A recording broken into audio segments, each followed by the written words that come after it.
Hello everyone, खुशी की दुनिया में आपका बहुत बहुत स्वागत है। तो चलिए स्टार्ट करते हैं आज की समरी। तो आज की बुक समरी है love yourself like your life depends on it. मतलब कि जिसे लिखा गया है कमल रविकांत ने। रविकांत एक ऑथर, एंटरप्रेन्योर और एक इन्वेस्टमेंट है। कई कंपनियों में उन्होंने इन्वेस्ट करने वाले कमल सिलिकॉन वैली के बेस्ट इंजीनियर्स के साथ में काम कर चुके हैं।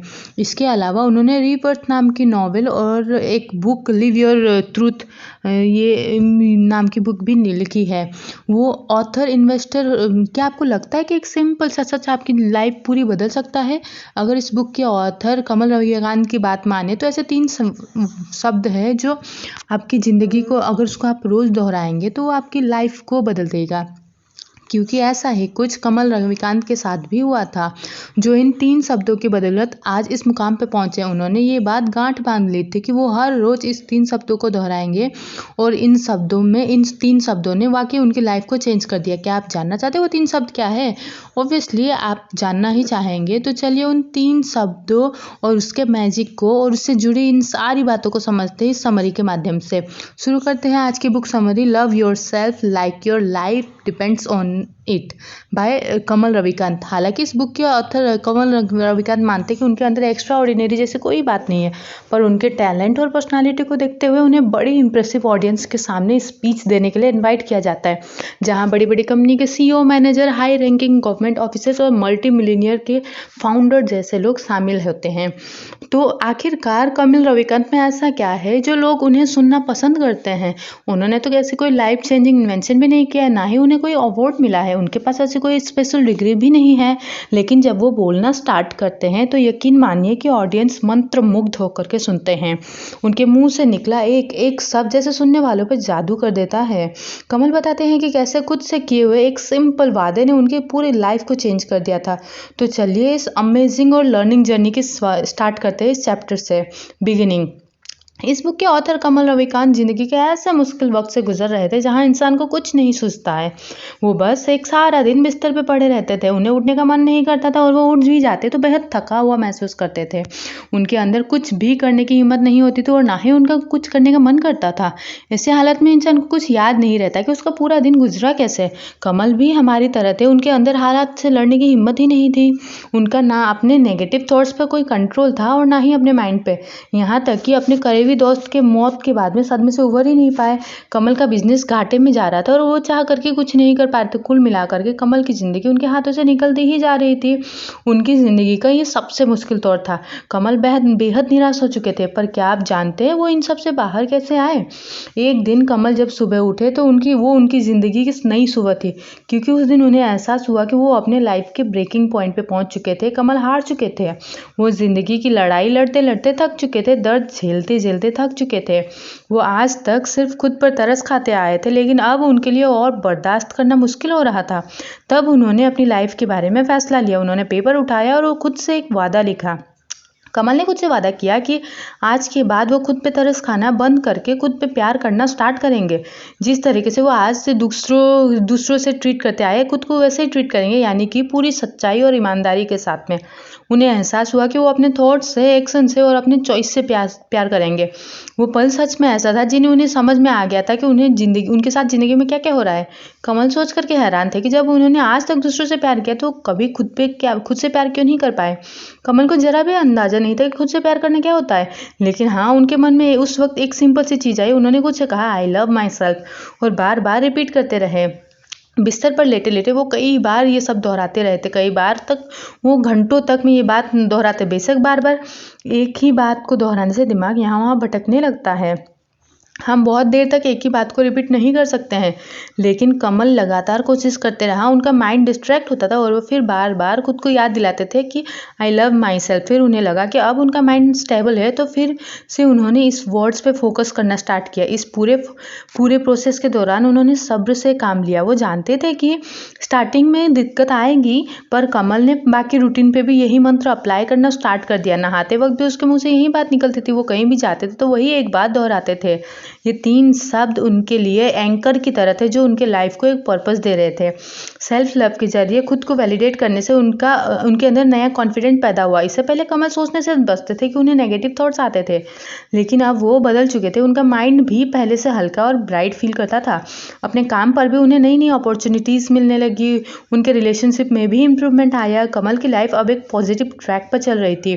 शायद आपको यह बात अजीब लग सकती है कि खुद को आई लव यू बोलने भर से उनकी लाइफ कैसे बदल गई। तो इसका जवाब यह है कि ये मैजिक इन 3 शब्दों में नहीं है, बल्कि रिपीट करने में है। बार बार खुद को यह एहसास दिलाने में है कि इसके पीछे सिंपल सा लॉजिक है। आप जितनी बार किसी चीज़ को कहते हैं या रिपीट करते हैं, आप उतना ही उस पर फोकस करने लगते हैं, विश्वास करने लगते हैं। एक ही थॉट्स पे बार बार फोकस करने से कमल के सोचने का तरीका ही बदल गया था। इसके आगे के चैप्टर में बात करते हैं व्हाई लव। कमल का I love myself practice बहुत ही ज़्यादा फेमस भी हो गया था। ये कितना सिंपल लेकिन बियॉन्ड ब्रेकिंग कॉन्सेप्ट था। लोग अक्सर उनसे पूछ बैठते थे कि आपने लव वर्ड ही क्यों चूज किया, आई लाइक माई सेल्फ क्यों नहीं कहा, आई एक्सेप्ट माई सेल्फ क्यों नहीं कहा। तो वो इसी के लिए क्योंकि प्यार ही है जो दुनिया की सबसे पहली और बुनियादी भावना है। जिस वक्त आप पैदा हुए थे तब आपके पेरेंट्स ने सबसे ज़्यादा आपको प्यार किया होगा। इस तरीके से पहला इंट्रोडक्शन जिस इमोशंस के साथ में हुआ वो प्यार ही था। जिस पेशेंस के साथ में आपके टीचर्स ने आपको गाइड किया वो भी उनका प्यार ही था। प्यार एक ऐसी कॉन्शियस चीज़ है जो इंसान हमेशा करता ही है। वो प्यार ही तो है जब हम फैमिली और फ्रेंड्स का ध्यान रखते हैं, प्रोटेक्ट करते हैं। आप ये कह सकते हैं कि आपको खुद से प्यार नहीं है। स्टार्टिंग में कमल को भी नहीं था, लेकिन जब आप इस वर्ड को एक्सप्रेस करते हैं तो ये आपके ब्रेन के साथ में कनेक्शन जोड़ लेता है। आप जितना ज़्यादा इस बात पे गौर करेंगे उतना ही ज़्यादा यकीन करने लगेंगे। खुद को पूरे दिल से प्यार करो, फिर देखो आपका माइंड और बॉडी ऑटोमेटिकली कैसा रेस्पॉन्ड करता है। ये आपको फिजिकली और मेंटली काफ़ी स्ट्रांग फील कराएगा। आप जानते हैं क्यों? क्योंकि ह्यूमन ब्रेन प्यार करने के लिए ही बना है। इसे प्यार सिखाना नहीं पड़ता। और हाँ, किसे प्यार करना है ये फील जरूर कराना पड़ता है। प्यार हमें हील करता है। ये हमारी इमोशन हेल्थ के लिए एक टॉनिक का काम करता है। खुद से प्यार करेंगे तो लाइफ भी आपको प्यार करेगी। और कमल खुद इस बात का जीता जागता सबूत है। द प्रैक्टिस, यानी कि वैसे आप ये सोच रहे होंगे कि कमल की ये प्रैक्टिस थी क्या। कमल इसे 3 स्टेप्स प्रैक्टिस बताते हैं जो उन्हें सेल्फ लव सिखाती है। ये स्टेप्स हैं मेंटल लूप, मेडिटेशन और एक सवाल। बेशक आप कहेंगे कि ये बेसिक से चीज़ है, पर असल में ये बेहद इफेक्टिव रिजल्ट देती है। जो लोग खुद को प्यार करना चाहते हैं वो कभी किसी चीज़ से पीछे नहीं हटते हैं, यानी वो अपने रास्ते में आने वाले सही मौक़ों को आजमाने से नहीं चूकते हैं और अपनी पोटेंशियल का पूरा फ़ायदा उठाते हैं। वो इसीलिए क्योंकि वो जानते हैं कि लाइफ में उन्हें भी आगे बढ़ने का उतना ही हक है जितना कि दूसरों को, और दूसरों के खातिर वो खुद की ग्रोथ से समझौता नहीं करते हैं। ये सब सेल्फ लव के बाद ही इंसान को समझ में आता है। फिर से बताते हैं, कमल को लगता है कि रीडर्स उनकी बात से डिसएग्री करते हैं। क्या खुद से प्यार करने का इंसान पर इतना इम्पैक्ट पड़ता है? तो जवाब है 100% पड़ता है। बेशक आज तक आपने कभी इसके बारे में सोचा ना हो तो कोई फ़र्क नहीं पड़ता। अब जबकि आपको ये मालूम हो गया है तो रोज़ इसकी प्रैक्टिस करें। अपने माइंड में बिठा लो कि आप खुद से सबसे ज़्यादा प्यार करते हैं। रोज़ यही बात रिपीट करो जब तक आपका माइंड इसे अपना नहीं लेता और रिस्पॉन्ड नहीं करता। मेंटल लूप, कमल सैन फ्रांसिस्को में रहते थे। अक्सर वो आसपास की जगह में घूमने जाया करते थे और वहाँ के नज़ारों का लुत्फ़ उठाया करते थे। वो हर चीज़ नोट करते थे, मौसम, गाड़ियाँ को आना जाना और राह चलते लोग, सब कुछ। लेकिन एक और थॉट्स भी उनके माइंड में चलता रहता था। जी हाँ, आप ठीक समझे। वो जहाँ भी जाते खुद से यही कहते रहते थे कि ये आई love my self, I love my self. यहाँ तक कि जब वो ग्रोसरी खरीदते होते थे तब भी वो बार बार यही रिपीट करते थे। घर साफ करते वक्त भी वो जोर जोर से यही बात दोहराते थे। यानी कमल हर रोज़ हर जगह इस बात को दिन में कई कई बार रिपीट करते थे। और आखिर ये कहने में हर्ज ही क्या था? ऐसा तो था नहीं कि इसमें कोई पैसा खर्च हो रहा था या उनकी बात किसी को चोट पहुंचा रही थी। आई लव माई सेल्फ बोलना एक मेंटल लूप है। इस थॉट्स को किसी रास्ते की तरह मान करके चलो। मान लो कि आप एक जंगल से रोज गुजरते हैं। एक ही रास्ते से गुजरते गुजरते एक रास्ता क्रिएट कर लेते हैं जिससे आपके लिए जंगल में चलना और भी आसान हो जाता है। इसी तरीके से मेंटल लूप भी आपके लिए एक थॉट को बार बार रिपीट करना ईजी बना देता है। खुद को प्यार करना ही आपके जीवन की सच्चाई है। इसे एक मेंटल लूप की तरह बना लो जो आपके नेगेटिव इमोशंस को हरा दे। नेगेटिव इमोशंस वो थॉट होते हैं जो हमें सेल्फ पिटी का एहसास कराते हैं, यानी कि हम अच्छे नहीं हैं, हम कुछ डिजर्व नहीं करते, वगैरह वगैरह।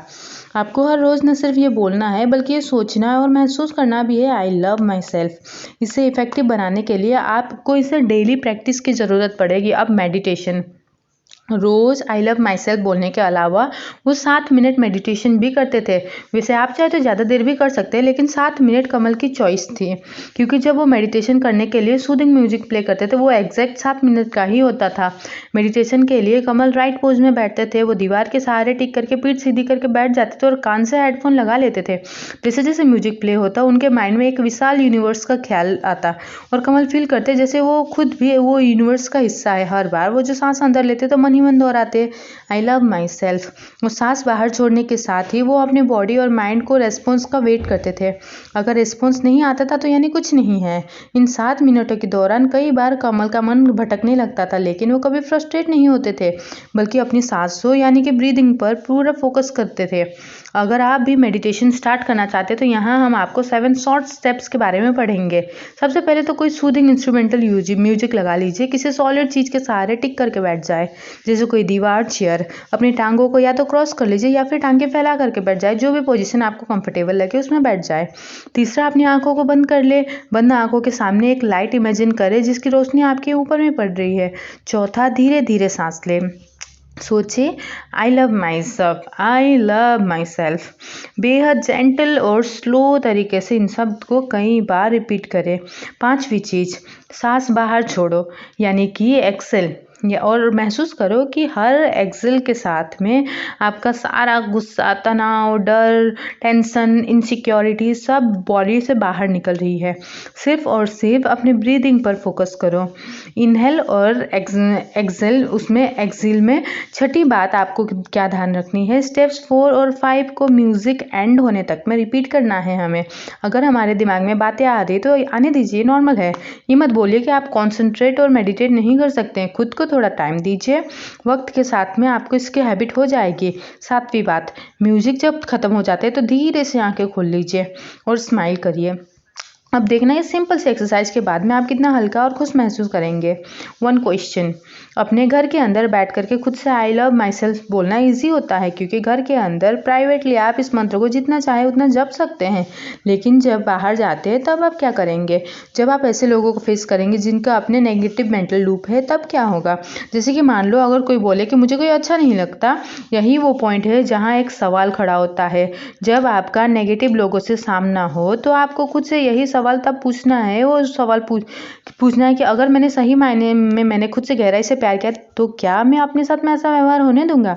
तो इसका जवाब हमेशा आपको नहीं में मिलेगा। नेगेटिविटी को अवॉइड करने के बजाय सच्चाई का दामन थामो। याद रखो कि आप खुद से प्यार करते हो और ये चीज़ कोई नहीं बदल सकता। I am in love. कमल एक बार अपने दोस्तों और गैब और हैना के साथ में जा रहे थे। गैब और हैना खुद बहुत सालों से साथ में थे। कमल जब भी दोनों को साथ में देखते उनके दिल में ख्याल आता है कि दोनों की जोड़ी बहुत अच्छी लगती है। कमल ने हैना से कहा वो सुंदर लग रही है। उस पर वो मुस्कुराने लगी और बोली कि हाँ, क्योंकि मुझे प्यार हो गया है। डिनर के बाद तीनों अपने अपने घर चले गए। कमल को हैना की कही बात याद आ रही थी। सच ही तो कहा था उसने, इंसान जब प्यार में होता है तो उसका तन और मन दोनों सुंदर लगता है। यहाँ तक कि जब आप खुद से प्यार करते हैं तो भी आपके चेहरे में एक ग्लो आ जाता है। सेल्फ लव सच्चा होता है जो आपको अंदरूनी खूबसूरती देता है और लोग आपकी तरफ खुद ही अट्रैक्ट होने लगते हैं। जब आप खुद से प्यार करेंगे तो बाकी लोग खुद ब खुद आपकी तरफ खींचे चले आएंगे। Another meditation. कमल का एक और मेडिटेशन रूटीन है जिसे वो शेयर करने में थोड़ा सा झिझकते हैं। उन्हें डर है कि कई लोग उन्हें गलत ना समझ ले, लेकिन असल में इस रूटीन ने उन्हें खुद पर यकीन रखने में बेहद हेल्प की। इस मेडिटेशन के 5 स्टेप है। सबसे पहले 5 मिनट का टाइमर सेट कर लो। दूसरा, किसी आईने के सामने खड़े हो जाओ। आपको शीशे के इतने करीब खड़ा होना है कि आपकी नाक उससे सिर्फ कुछ इंच की दूरी पर हो। अब एक लंबी गहरी सांस लो। तीसरा स्टेप, अपनी आंखों में झांको। दोनों आंखों में खुद की तरफ देखना थोड़ा मुश्किल होगा, इसलिए पहले लेफ्ट आंखों से देखो। चौथा स्टेप, अपनी लेफ्ट आई से देखते हुए कहो कि आई लव माई सेल्फ। कोई बात नहीं, अगर आपको खुद अपनी बातों पर यकीन ना आए, अगर आप बार बार यही एक्सरसाइज रिपीट करेंगे तो धीरे धीरे सच में आप खुद से प्यार करने लगेंगे। 5वां स्टेप, अपनी राइट आई से देखते हुए बोलो आई लव माई सेल्फ। अब बारी बारी से दोनों आंखों से देखते हुए यही बात आपको दोहरानी है। आपके चेहरे पर क्या एक्सप्रेशन आता है वो भी नोट करना है। आपको ये एक्सरसाइज अब 5 मिनट तक करनी है। इसके बाद खुद की तरफ देखते हुए प्यार से स्माइल करनी है। याद रखना है कि ऊपर वाले ने हमें बड़े प्यार से बनाया है, इसीलिए खुद को ऊपर वाले का गिफ्ट समझ करके प्यार करो। इससे आपको एक फ्री माइंड और बॉडी का एहसास होगा। Love and memory. कोई भी स्टडी या साइंटिस्ट इस बात को कंफर्म कर सकते हैं, मेमोरी परमानेंट नहीं रहती है। इसका क्या मतलब है? इसका मतलब ये है कि जिस चीज़ के बारे में हम सोचते नहीं हैं, जिस चीज़ के बारे में हम याद नहीं रखते, उसे भूल जाते हैं। जिस मेमोरी को हम जितना याद रखेंगे वो उतना ही हमारे में ब्रेन के न्यूरल कनेक्शन में सेट हो जाएंगे। यानी सिंपल वर्ड में बोले, जितना आप बार बार याद करोगे उतनी ही आपकी याददाश्त तेज़ रहेगी। चीज़ों को याद रखने में इंसान के स्टेट ऑफ माइंड का भी अहम रोल होता है। जैसे कि आप अपने पास्ट के किसी रिलेशनशिप के बारे में सोचें, खास तौर पर वो जब आप मायूस या दुखी फील करोगे तब ऑटोमेटिकली आपको उस रिलेशनशिप से जुड़ी बुरी यादें ही याद आएंगे। सेम यही चीज़ होती है तब जब आप खुश होते हैं तो आपको अपनी रिलेशनशिप की अच्छी यादें ही आपको याद आएंगी। आपका स्टेट ऑफ माइंड तब की मेमोरी के लिए एक फ़िल्टर की तरह काम करता है। ये उन चीज़ों पर फोकस करता है जो आपके इमोशंस को दिखाते हैं। तो नेक्स्ट टाइम जब भी आप नेगेटिव इमोशन से गुजरो तो अपना फ़िल्टर चेंज कर लो। अपने नेगेटिव इमोशन से छुटकारा पाने की कोशिश मत करना, बल्कि इसे नए नज़रिए से देखने की कोशिश करना। उस वक्त एक पॉजिटिव इमोशन यानी कि प्यार चुनना और अपने आप से कहना कि आई लव माई सेल्फ। ये आपको नेगेटिव इमोशन से लड़ने का एक हथियार देगी। कुछ समय बाद ही आपका ब्रेन रिवायर होगा, बदलने लगेगा। तो अगली बार जब भी आपको बुरा लगे या फिर नेगेटिव इमोशंस आए तो ऑटोमेटिकली आप अपना खुद को प्यार करने लगना, बोलना आई लव माई सेल्फ। तो आप ऑटोमेटिकली ही आपको याद दिलाएगा कि सब्र रखो। तूफान के बाद में शांति जरूर आती है और हर रात के बाद में एक सुबह जरूर होती है। Light switches. रिचर्ड बैंगलर न्यूरोनोलॉजिस्टिक के को फाउंडर है, साथ ही वो जाने माने कंसल्टेंट भी है जो सिजोफ्रेनिया से जुड़े मरीजों के कंसल्टेंट हैं। ऐसे मरीजों के डॉक्टर, फैमिली और रिचर्ड की हेल्प लेते हैं। बैंडरन अपने सबसे यादगार केस के बारे में बताते हुए ऐसे मरीज का जिक्र करते जिसे सांप नजर आते थे। हालांकि ये सांप असली नहीं थे बल्कि उसकी इमेजिनेशन में थे। उस आदमी का नाम था हैरी, जिसका ट्रीटमेंट डॉक्टर्स के लिए बहुत बड़ा चैलेंज बन गया था। हैरी अचानक से जो चीखने लगता, हर दिन वॉयलेंट हो जाता था, तो उसको वहम हो जाता था कि उसके चारों तरफ सांप ही सांप है जो उसकी बॉडी पर रेंग रहे हैं। उसकी हालत इतनी खराब थी कि उसे मेंटल हॉस्पिटल में एडमिट करना पड़ा। ऐसे में हैरी के ट्रीटमेंट में बेंडर को कंसल्ट किया गया। बेंडर को कोई भी सॉल्यूशन समझ नहीं आ रहा था, तो उसने कुछ देर के लिए वॉक पे चले गया।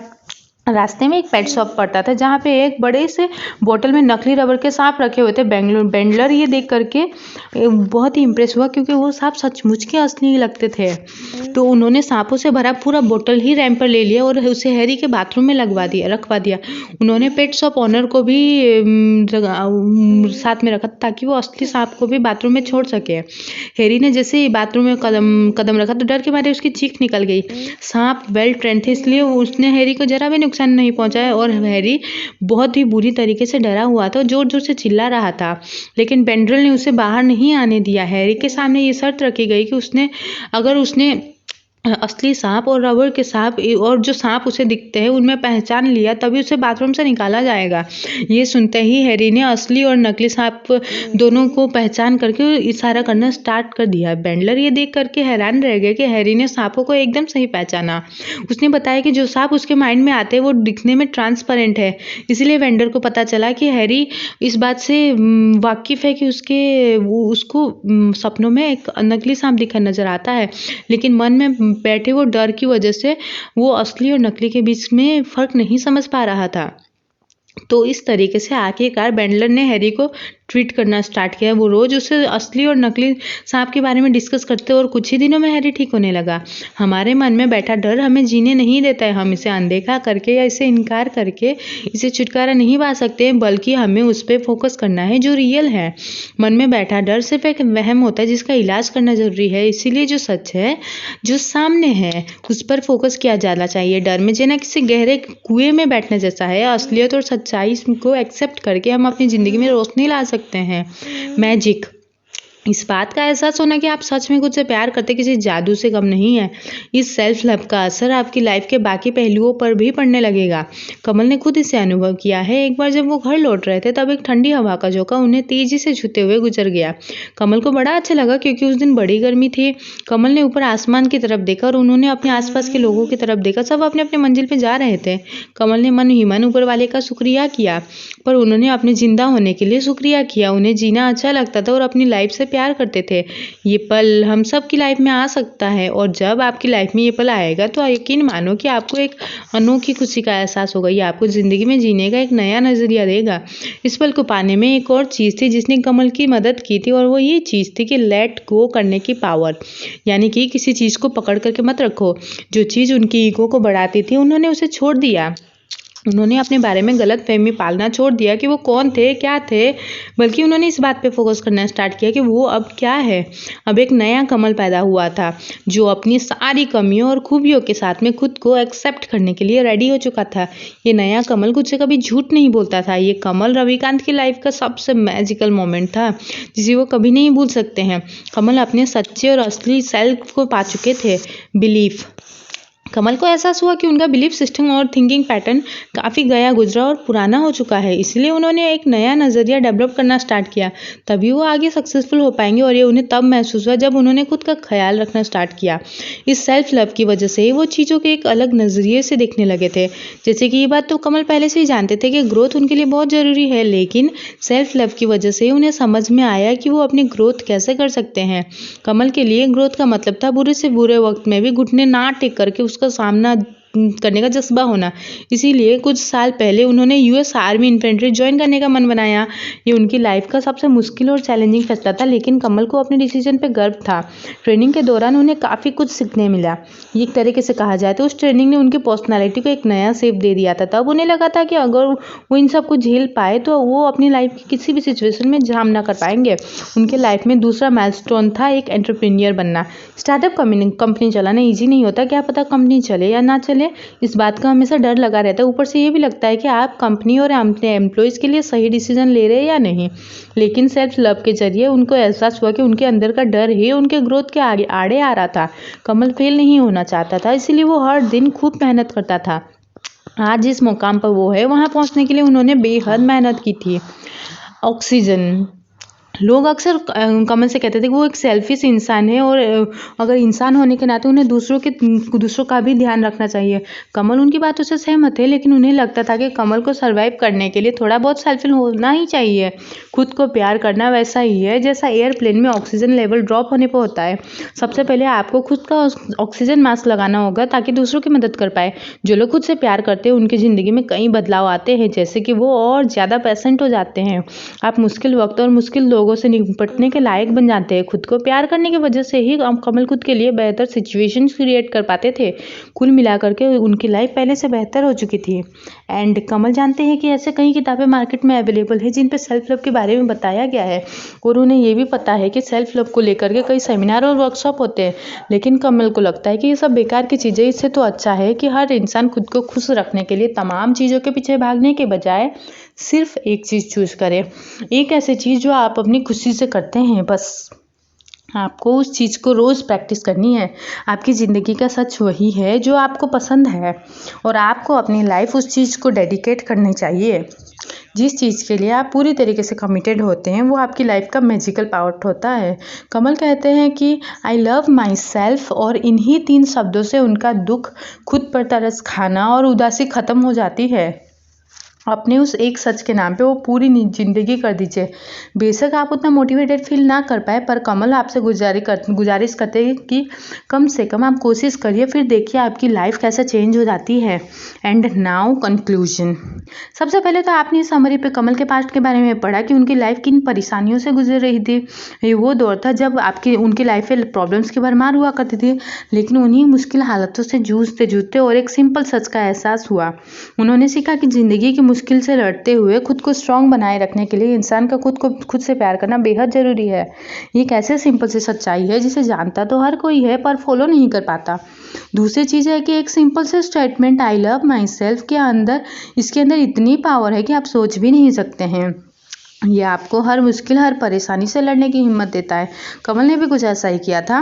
वो हर रोज़ ऊँची आवाज़ में ये सब दोहराते थे कि वो चाहे कुछ भी कर रहे हो, चाहे कहीं भी हो, ये स्टेटमेंट उनके माइंड में रहता था। एफर्मेशंस और रिपीट करने की पावर ने उनकी लाइफ को एकदम बदल के रख दिया था। तीसरी चीज़ है, शुरुआत में कोई नहीं सोचता कि वो खुद से प्यार कर सकता है, क्योंकि अक्सर हम दूसरों के बारे में ज़्यादा सोचते हैं और दूसरों का ज़्यादा ख्याल रखते हैं। ऐसे में खुद को प्यार करना हमें खुदगर्जी लगता है, लेकिन हम भूल जाते हैं कि हमें भी प्यार की उतनी ही ज़रूरत है जितना कि हम दूसरों से करते हैं। इसीलिए इस स्टेटमेंट को अपने माइंड में बैठा लीजिए और रोज़ तब तक रिपीट करिए जब तक कि आपको खुद को इस बात से का यकीन न होने लगे। कमल रविकांत खुद के अंदर सेल्फ लव जगाने के लिए प्रैक्टिस किया करते थे, जिसमें 3 मेन स्टेप शामिल थे: मेंटल लूप, मेडिटेशंस और एक सवाल। चौथी चीज़ है, खुद से प्यार करना आपकी मेंटल और फिजिकल हेल्थ पर काफ़ी पॉजिटिव इम्पैक्ट डालता है। ये एक सिंपल और बेसिक इमोशन है, लेकिन ये आपकी ओवरऑल वेलबींग को बूस्ट करता है। जब भी आपके सामने कोई चैलेंजिंग सिचुएशन आए, ये आपको एक पॉजिटिव नज़रिया देता है जिससे कि आप अपनी प्रॉब्लम का बेहतर सॉल्यूशन निकाल ले। पाँचवीं चीज़, खुद को प्यार करने वाले सेल्फिश नहीं होते हैं, बल्कि जो खुद से प्यार करेंगे वो दूसरों की भी अच्छी केयर करेंगे, क्योंकि तब हमें पता होता है कि हमारे लिए हमारी खुशी जितने मायने रखती है, उतना ही दूसरों के लिए भी उनकी खुशी मायने रखती है, और ये चीज़ हमें ग्रो करने में हेल्प करती है। ये सुनने में तो थोड़ा इम्पॉसिबल लगता है कि कमल को अपनी लाइफ चेंज करने के लिए सिर्फ 3 शब्दों की हेल्प लेनी पड़ी, जबकि आज की दुनिया हमें एहसास कराती है कि जो भी अच्छा और इफेक्टिव है वो कॉम्प्लिकेटेड ही होगा। लेकिन ह्यूमन नेचर इस तरीके से बना ही नहीं है, इसलिए हमें कोशिश तो करना ही पड़ेगा। आखिर हर्ज ये क्या है, पूरे विश्वास और जोर से कहिए, आई लव माई सेल्फ, और देखिए कैसे ये आपको धीरे धीरे बेहतर फील कराता है और कैसे आपकी लाइफ को वाकई में बेटर बनाता है। एक बार कोशिश करके तो देख ही सकते हैं हमको खुद पता चल जाएगा। आई एम डैम श्योर कि जितनी बार आपने इस सेंटेंस को ही सुना होगा, इस समरी को सुनते हुए, आई लव माई सेल्फ, अगर आपने उसको खुद के लिए महसूस किया है तो आपको अच्छा लगा होगा, और अगर नहीं लगा तो एक बार प्रैक्टिस करके देख लीजिए, क्यों 1 या 2 बार में बोल करके देखिए, आई love my self, I love my self, और आपको अच्छा फील होगा, ये तय बात है। तो सोचिए, 1 या 2 बार बोलने से हमको अच्छा लगता है, क्योंकि देखिए खुद को एक्सेप्ट करने की बात है। रिजेक्शंस इस दुनिया का सबसे घातक, सबसे बड़ा पाप है, और खुद को रिजेक्ट करना तो टॉप पर आ जाएगा, है कि नहीं? तो ये खुद को एक्सेप्ट करने के प्रोसेस सहज और सरल बनाने की प्रोसेस है। इस प्रैक्टिस को अमल में ज़रूर लाइए। तो कौन सी बात आपको इस समरी की सबसे ज़्यादा अच्छी लगी, ये भी आप बता सकते हैं, और कौन से बुक आपको बुक समरी कौन सी सुननी है आपको, वो भी सजेस्ट कर सकते हैं। बहुत जल्द और एक नई बुक समरी के साथ में फिर से होगी मुलाकात। तब तक रखिए अपना बेहतर ख्याल, सुनते रहिए ये ऑडियो बुक समरी और उसको अपने लाइफ में इम्प्लीमेंट करते रहिए। जय हिंद, जय भारत, थैंक यू।